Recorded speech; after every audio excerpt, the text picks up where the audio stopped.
कहानी number 4। Abraham के साथ परमेश्वर की वाचा। बाढ़ के कई वर्षों के बाद संसार में बहुत से लोग रहा करते थे और उन्होंने फिर से परमेश्वर के और एक दूसरे के विरुद्ध पाप किया। क्योंकि वे सब एक ही भाषा बोला करते थे, इसलिए वे एक साथ इकट्ठा हुए और संसार को भर देने के परमेश्वर के आदेश के बजाय एक नगर को बनाया। वे बहुत घमंडी थे और उनको कैसा जीवन जीना चाहिए इस बारे में वे परमेश्वर के आदेश का पालन करना नहीं चाहते थे। यहाँ तक कि उन्होंने एक ऐसी मीनार को बनाना आरंभ किया जो स्वर्ग तक पहुंचेगी। परमेश्वर ने देखा कि अगर वे एक साथ मिलकर बुराई करते रहेंगे तो वे बहुत से पापी कामों को कर सकते हैं।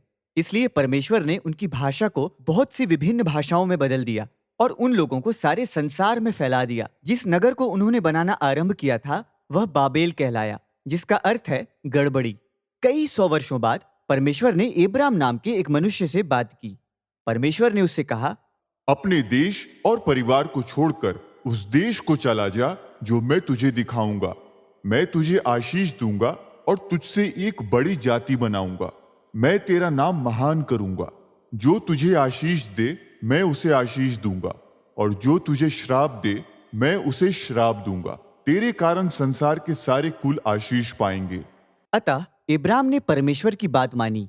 उसने अपने सारे सेवकों और अपनी सारी संपत्ति समेत अपनी पत्नी सारे को लिया और कनान देश को चला गया जो परमेश्वर ने उसे दिखाया था।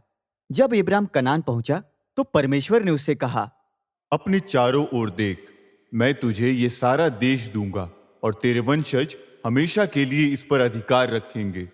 तब एब्राम उस देश में बस गया। मेल्कीजेदेक नाम का एक पुरुष था जो सर्वोच्च परमेश्वर का याजक था। एक दिन जब एब्राम युद्ध करने के बाद आ रहा था तो वह और एब्राम मिले। मेल्कीजेदेक ने एब्राम को आशीष दी और कहा, सर्वोच्च परमेश्वर जो स्वर्ग और पृथ्वी का स्वामी है वह तुझे आशीष दे। फिर एब्राम ने युद्ध में जीती हुई सब चीजों का दशमांश मेल्कीजेदेक को दिया। कई वर्ष बीत गए परंतु अभी भी एब्राम और सारे का कोई पुत्र नहीं था। परमेश्वर ने एब्राम से बात की और फिर से प्रतिज्ञा की कि उसका एक पुत्र उत्पन्न होगा और जैसे आकाश में तारे हैं वैसे ही उसके बहुत से वंशज होंगे। एब्राम ने परमेश्वर की प्रतिज्ञा पर विश्वास किया। परमेश्वर ने घोषणा की कि एब्राम एक धर्मी जन था क्योंकि उसने परमेश्वर की प्रतिज्ञा पर विश्वास किया था। तब परमेश्वर ने एब्राम से एक वाचा बांधी। सामान्य रूप से एक वाचा दो दलों के बीच में एक दूसरे के लिए कामों को करने का एक समझौता होता है। परमेश्वर ने एब्राम से वह प्रतिज्ञा तब की थी जब एब्राम सो रहा था, परंतु वह तब भी परमेश्वर को सुन सकता था। परमेश्वर ने कहा, मैं तेरे शरीर से उत्पन्न करके तुझे तेरा एक निज पुत्र दूंगा। मैं तेरे वंशजों को ये कनान देश देता हूं। परंतु अभी भी एब्राम को कोई पुत्र नहीं था।